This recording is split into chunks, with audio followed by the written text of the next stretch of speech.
Hey guys, Level Cap here, and today one of the most important patches for Battlefield 1 since launch has dropped. This not only includes two new maps, Heligoland Bytes and the Zeebrugge raid map, but it also includes the weapons time to kill patch, TTK 2.0 as they've nicknamed it. It hasn't just changed time to kill, but it's changed accuracy and performance on many weapons, and if you jump into the game and pick up your favorite gun, it might be considerably better than you thought it was before.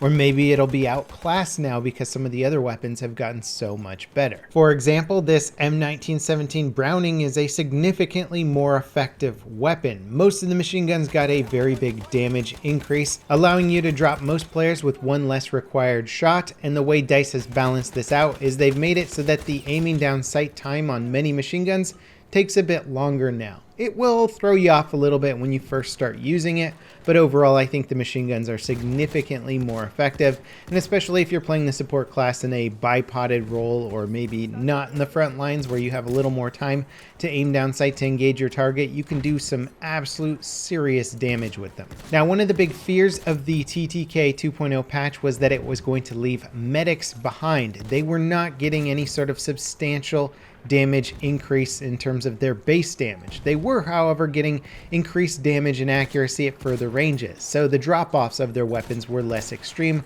allowing them to fight machine guns at further ranges and even scout classes at medium and long ranges far more effectively.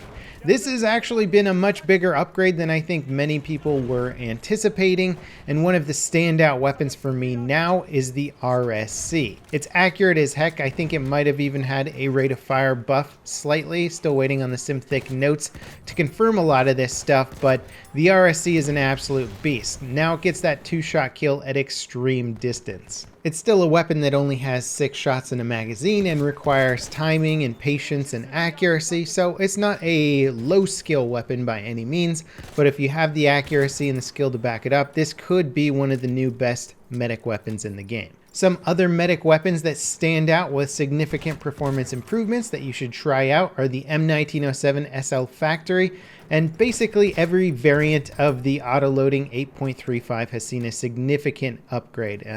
Those guns I think you're going to start seeing a lot more around the battlefield, both the extended version and the 5-round magazine versions. Now, when it comes to SMGs, many of them have had their base damage increased significantly so that you need one less shot to kill your opponents in close quarter combat.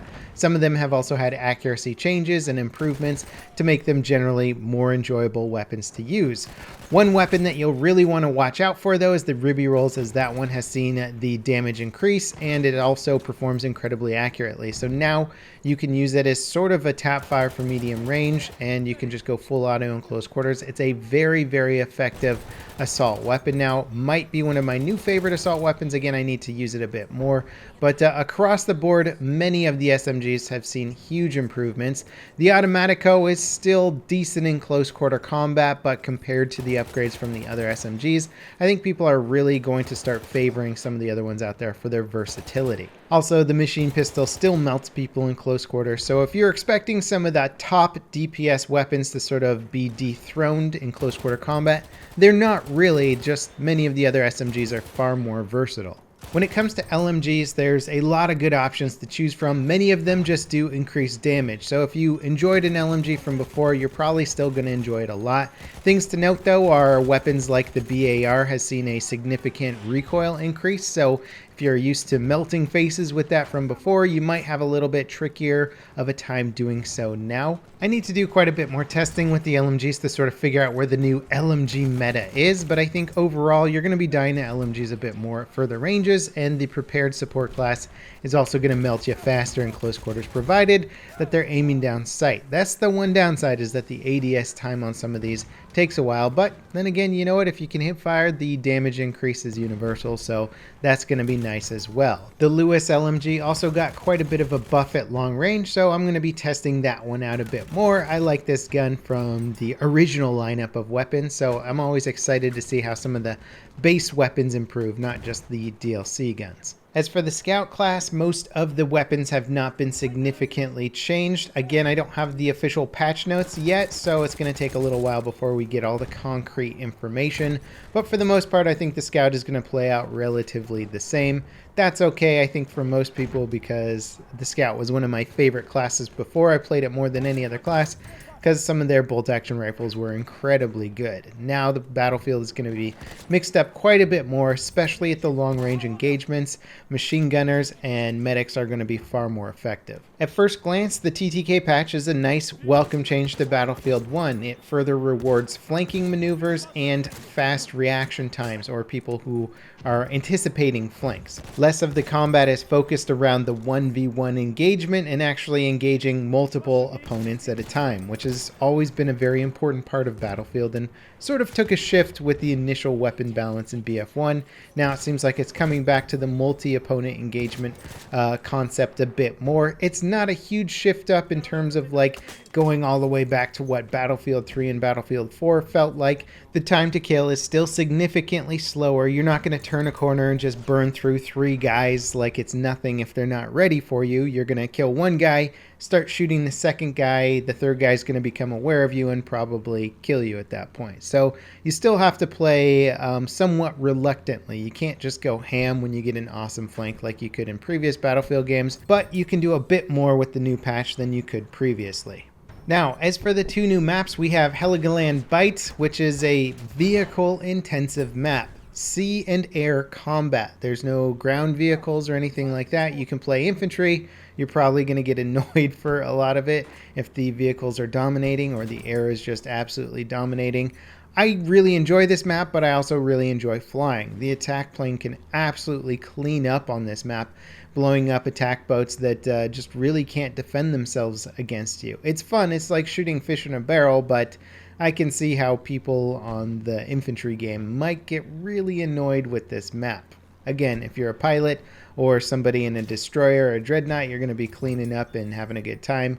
If you're on the receiving end, probably not so much. It is an incredibly beautiful map, though, and I like this shift up this time around in terms of the most intensive naval combat map I think I've seen in a Battlefield game, period. Even with the naval DLC for Battlefield 4, in which there were attack boats all over the place, it didn't feel quite as naval combat oriented as this map does. And so it's fun. I like it a lot. I don't really enjoy playing infantry that much on this map, but sometimes you got to do it. And it can be fun to snipe across islands and whatnot, but half the time you're getting blown up by airplanes, airships, bombers, destroyers, behemoths. There's 2 behemoths on this map, which is totally nuts. And so that can get a little frustrating on the receiving end. But then again, that goes hand in hand with any vehicle-oriented map in Battlefield and has pretty much always been that way. Now, when it comes to the Zeebrugge raid map, it's a bit more infantry focused. There are still plenty of vehicles. There's airplanes, destroyers, boats, airships even.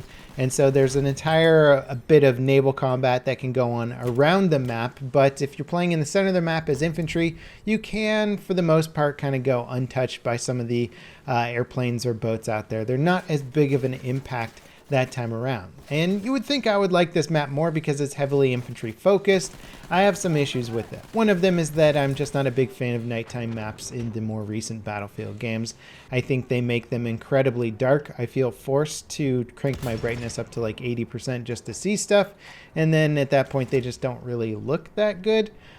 Beyond that, I feel like the infantry angles on this map are incredibly difficult and unenjoyable. I felt like most of the firefights I got into, I'd have one guy locked down on one angle, but I'd be exposed to like 6 or 7 other angles. It's very difficult to try and control the angles on that map, and I'm just not a big fan of it. Perhaps DICE can update it and make it a bit more enjoyable in terms of long linear maps. Suez actually had quite a bit of work done to it, and now I really enjoy Suez Canal as an infantry focused map on Conquest. Maybe they can do a similar treatment with Zeebrugge as well. Overall, Turning Tides has turned out to be a somewhat interesting DLC. I think the coolest part of the DLC in total is Heligoland Bytes, as it just offers gameplay that I've never really experienced in a Battlefield title before. Some of the weaker sides of it are some of the crappier maps, and overall the weapons included with the Turning Tides DLC haven't really been that impactful on the Battlefield in general.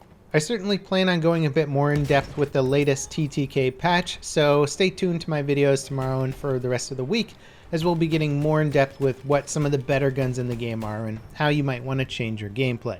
As always guys, thanks for watching, and I'll see you next time. This is Level Cap, signing off.